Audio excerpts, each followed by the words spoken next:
একটা এমপি, উনি তো আমাদেরকে সেফটি দেবে, উনি কি সেফটি দিচ্ছে? সামান্য বাচ্চাদের ওনাদের কাছে সেফটি নেই, উনি কিভাবে জামাতের এমপি হয়? ওপর থেকে গরম পানি ছুড়ে মারে। তাহলে ভাবেন, ওনারা যখন বলতেছে যে ওনার মেয়ে পাগল, তাহলে কেন প্রথম থেকে ওনার মেয়েরে মানে সেভাবে আটকায় রাখিনি বা ট্রিটমেন্ট করেনি? হুজুরের উপরে হামলা করেছে, হুজুরের সাইকেল ভেঙেছে, আজকে যখন এরকম মাথা ফাটাই দিল, তারপরে ওনারা কেন ওখানে গিয়ে বসে আছেন? ওনার মেয়ে কাঠ দিয়ে ওদেরকে দাবড় দিয়েছে, শাটারটা বন্ধ করে দিয়েছে, ছেলেবেলা চিল্লাপাল্লা করতেছে, সাইকেলটা ওই মেয়ে আসার দিয়েছে, এরপরে চিৎকার করে সব জল করছে, বিভিন্ন ভাবে মিথ্যা অপবাদ যে হুজুর মারেছে, হুজুরদেরকে মারার জন্য একটা প্রস্তুতি নিচ্ছিল এবং অনেক ধাক্কাধাক্কিও করছে।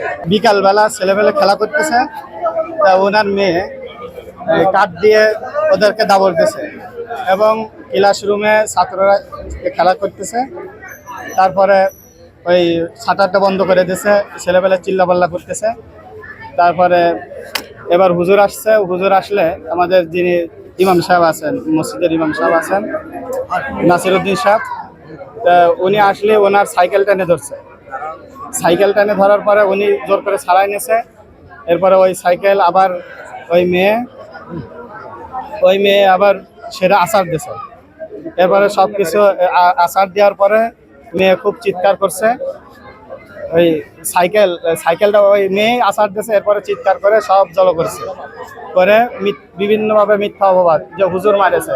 কিন্তু আমরা ফটোর ভিতরে দেখলাম যে হুজুর মারিনি, হুজুর মানি নাই। এরপরে যে আমাদের যারা এলাকাবাসী ওনারা বুরহান ভাই, আহসানুল্লাহ ভাই সহ এই হুজুরদেরকে মারার জন্য একটা প্রস্তুতি নিচ্ছিল এবং অনেক ধাক্কাধাক্কিও করছে। গায়ে ওপর থেকে গরম পানি ছুড়ে মারে। তাহলে ভাবেন, ওনারা যখন বলতেছে যে ওনার মেয়ে পাগল, তাহলে কেন প্রথম থেকে ওনার মেয়েরে মানে সেভাবে প্রতিবাদ করেন বা সেভাবে ওনার মেয়েরে আটকায় রাখিনি বা ট্রিটমেন্ট করেনি? আজকে প্রথম নয়, কালকে সন্ধ্যেবেলা উনি এই কাজ করেছে, এখানে এসে হুজুরের উপরে হামলা করেছে, হুজুরের সাইকেল ভেঙেছে, আজকে যখন এরকম মাথা ফাটাই দিল, তারপরে ওনারা কেন ওখানে গিয়ে বসে আছেন? ওনারা তো নামবে, নেমে তো বলবে যে ওনাদের ভুল হোক বা ওনার মেয়ে পাগল, কেন নামছে না? কেন ওনারা পালাই আছে? ঘটনাটা ঘটেছে সকাল 10টায়, এখন দুপুর 12টা বাজতে গেল, এখনো কোনো রকম কোনো প্রশাসনের লোক এসে বসে আছে, ওনাদের কোনোভাবে আনতে পারলো না। উনি যেহেতু আমাদের একটা এমপি, উনি তো আমাদেরকে সেফটি দেবে, উনি কি সেফটি দিচ্ছে? উনি তো আরো আমাদের সমাজের পরিবেশ নষ্ট করতেছে। আপনারা বলেন, সমাজের পরিবেশ নষ্ট করতেছে না? ওদের কাছে বাচ্চারা, সামান্য বাচ্চাদের ওনাদের কাছে সেফটি নেই, উনি কিভাবে জামাতের এমপি হয়?